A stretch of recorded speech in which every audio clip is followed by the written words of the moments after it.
Good morning, good evening, wherever you are around the world. Today we're going to be opening up a box, and it's a scanner by Brother. Let's check it out. Now the reason why we got this one is it has a few capabilities that we are interested in here at this house. It has both wireless and wired network capability. That was very important to me. We bought this from B&H Photo because it was on sale. There's the invoice. It is packed very well. And there you see the box, the ADS2800W, made by Brother. Now let's go ahead and open it up really quick. Normal packaging. One thing you'll notice as we open it up is that it shows you how it's packed inside, so if you wish to repack it, you can.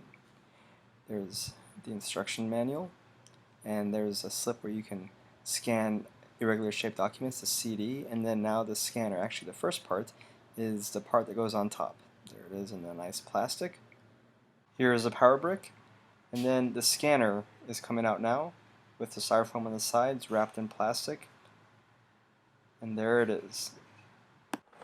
So one of the first things I noticed was that the scanner itself, which has an LCD screen, the LCD screen itself did not come with a plastic cover. And a lot of other products do. You would take it off, it just prevents the screen from being scratched. It came with this piece here that we'll put on in just a moment. And I didn't show you before, I didn't see it. It came with a regular USB cord and the actual power cable that you would connect to the power brick. Assembling these two pieces is quite easy. There we go, those two notches correspond with two holes in the main unit. We would simply marry those up, gently push, and then it's done. And here you can customize the piece of paper to the correct size. And then on the back, there's two little places to push. If you see those two gray areas on the side, here and here, if you push those towards the outside, this piece slides right up and out. And then you just reverse it, pop it back in. Very simple. Something else I'd like to show you. The ports that this has on it. It has right here a lock for a Kensington lock, where the power cable would go, where the USB cord would go, and then right here is where the hardwired network cable would go. And my intention today is to hook it up to this and have it scan across my network. Let's see how it goes. So while setting this up, we don't want to download any software, so we need to find the IP address. We'll do that by going to Setup. From Setup, we have options General Setup, Network, and Machine Info. We will choose Network.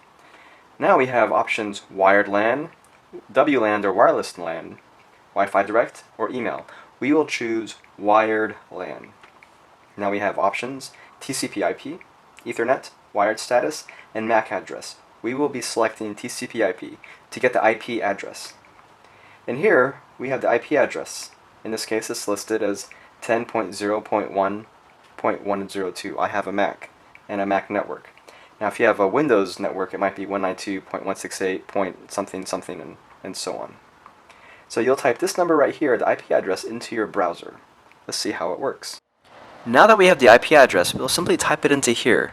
It was 1.0.1.102. Now let's watch what happens. It will think, and now, without downloading the software, we are inside the scanner. Now from here, we simply enter the password. Once we do that, we're all set. And you'll see tabs come up. And we're going to select the tab on the right there, Network. And after selecting that, we're going to take a look at those numbers there, make sure it's ours, which it is. We go to Wired, you see the IP address is the same. Now we're going to go to Scan. Now as we look at Scan, we have several options there. And we're going to select the one that says Scan to. Once we click it, Now we have profiles. Some of them I've already set up, as you can see, for network. And then once you choose it, then you would hit submit. You see the green where it says submit OK. That means you've done it correctly. And then now the next link there below is where you actually would set up the details of your profile. So let's go ahead and click one and see what happens. The big takeaways here are the file name, or the profile name, SUM in this case, the network path. It's very important that the network path be in a Windows format. A Windows format, not in a Mac format. It is also here where you can customize the settings if you want certain page margins or page settings specific to this profile.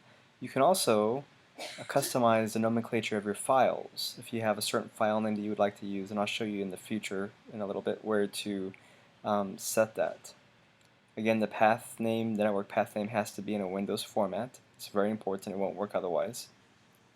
As we scroll down, you have the opportunity to put in a user ID and password for your NAS if it's password protected. So this is where you'll put it in. Once you're done, you'll hit submit at the bottom. And let's see what happens. There we go. Now we have the opportunity to test the network connection. Once we hit yes, then it will think for a moment, and as it's thinking, well, we can wait. But then we see the green test OK. That means it is working, it is A-OK, and now we are ready to scan. Now that we're ready to scan, you'd replicate this process for different profiles. As I mentioned before, you can customize the file names. So if you have different profiles and you want to scan them to certain locations on your NAS and with a specific file name, you can do that. So you'd click on Scan Network, and you can see there's some different profiles there. These are all preset for different types, like if you have a USB drive, or here, or if you want to scan to FTP, you can scan to email. But in our case, we're scanning to our network. And here's where you would insert up to 15 different file names. And it's up to you what you want to do. So we'll do a test right here. We hit OK, and you see the green OK up there. Now we'll go back and we'll take a look. And now, oh, it's there. It's that quick. It's that quick to do. And so we'll go back and go ahead and erase it, because we're not going to be using that one. And again, submit OK in green. Now we'll go back and take a look and see if it's there. And it's not. It's that easy to make changes like this. If you'd like, you can further customize your profiles by assigning a file name to each profile, the one that you choose. So when you do so and you scan to that profile, it'll scan a document to the folder that you define on your NAS, beginning with that file name, and then ending with, in this case, date and time. So each time would be different because it takes a little bit of time to scan each document. Now we have that all set up, let's see what this looks like when it's in action. Now that we've got it set up and configured the way we want it, we can come over here, just tap the key, and since we set up the network settings, we'll simply press network. And you can see our profiles are already there. So if we choose one, let's just say this one, all we have to do is stick the paper in and hit start. And let it do its business. And it's going to send it directly to our location. That is it. That's how we use this. That is how simple it is. It'll take a moment for it to transmit to our network location.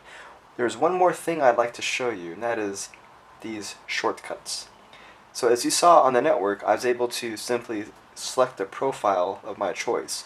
If you had other places you wanted to send, maybe emails, maybe more profiles, you can simply create shortcuts. So there's 6 times 8, so 48 different shortcuts that you could do if you so desired. Well, that's my quick review of the Brother ADS 2800W. Again, the reason why we picked it is that it is both wireless and also has a wired network capability, which works great for us. And we are also able, as you saw, to set up profiles and scan to the location of our choice within our network. Thank you very much for watching, and if you like it, please hit like below. Thank you very much.